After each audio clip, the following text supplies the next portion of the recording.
ভাই আমার জানা মতে হাজবেন্ড ওয়াইফের মধ্যে শুধু একটাই মিল, সেটা কি জানেন? ওদের বিয়ের তারিখ একই।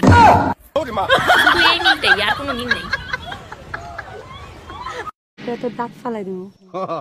আমিও আমিও কি? আমিও আই লাভ ইউ। কইছি থাপড়ে তো দাঁত ফালাই দিব। হ্যাঁ আমিও। আবারও কয় আমিও। আমিও কি? থাপড়ে তোর দাঁত। আসসালামু আলাইকুম ভাবি, জুম্মা মোবারক। কেমন আছেন আপনি? ওয়ালাইকুম আসসালাম, জুম্মা মোবারক। হঠাৎ আপনার এরকম পরিবর্তন হলো কি করে? আর ভাবি বলেন না, আমি বুঝতে পারছি আমার পাপের কলস ভরে গেছে। কলস ভরে গেছে তাতে কি হয়েছে? আপনি বাজার থেকে ড্রাম কিনে নিয়ে আসেন। আই হুনা, তোমার মার লগে এক লগে থাকা আমার কোনো পদ্ধতি সম্ভব না। কে আবার কি হইলো? তোমার মা আমারে ডাইনি কইছে। এটা কেবা করে সম্ভব? মা তোমারে কেবা করে ছিল? হাসি। এই পায়েল, 5,000 টাকা আমার কাছে ধার করছিস, তোর কি মনে আছে? হ্যাঁ মনে আছে, দরকার পড়ছিল তাই ধার করছিলাম। তো আমার টাকা কোন দিবি? দরকার যেদিন শেষ হবে সেদিন দিমু। দরকার শেষ হবো কখন? টাকার দরকার কখনো শেষ হইছে মানুষের কাছে শুনছস কখনো? তাহলে আমার টাকা কেরা দিব? তুই দিবি। আমি কি জন্য টাকা দিব? কারণ আমার টাকার দরকার তাই। আরে আমার তো টাকা দরকার। তাহলে তুইও ধার কর। আমি কি জন্য ধার করবো? কারণ তোর টাকার দরকার, এজন্য তুই ধার করবি। এটাও তোর বোঝা কইতে হয় বুদ্ধু। মা আমারে বিয়া দিলে মামা গো বাড়িতে বিয়া দিও। কে? না তুমি বাবার বাড়িতে গেলা, আমারও দেখে আসলা। তোর কোন মামার পোলারে পছন্দ হইছে? মেজো মামার ফুলারে। এই আমাদের বিয়ে পড়াইছে কাজী সাহেবকে কত টাকা দিছো? কাজী সাহেব বলল চেহারা বিবেচনা করে যা মনে চায় তাই দেন। আমি শুনতে চাইছি কাজী সাহেবকে কত টাকা দিছো?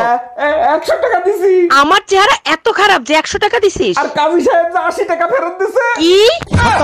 ছোটবেলার দিনগুলো অনেক সুন্দর ছিল, কত আনন্দ ফুর্তি করতাম। হ্যাঁ ঠিকই বলছো, ছোটবেলার দিনগুলোই সুন্দর ছিল, কোনো ঝামেলা ছিল না। জানো আমি ছোটবেলায় সাদা শাড়ি পরে সবাইকে ভয় দেখাইতাম। এখন আর সাদা শাড়ি পরা লাগবে না, এমনিই তোমারে দেখলে ভয় পাবে।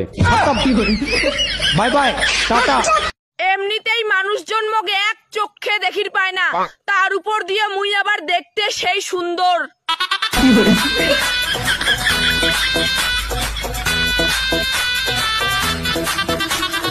আমার সাথে বিয়া না হয়ে একটা গাছের সাথে বিয়া হইলেও শান্তি পাইতাম। তাইলে একটা গাছের কাহিনী শোনো। একটা গাছের সাথে সবসময় একটা গাধা বান্ধা থাকতো। এই কষ্টে গাছটা মরে গেল। মরে যাওয়ার পর যখন গাছ দেখতে পাইলো তার কাঠ দিয়ে সংসদ ভবনের চেয়ার বানানো হয়েছে, তখন গাছটা বলল শালা মইরেও শান্তি নাই।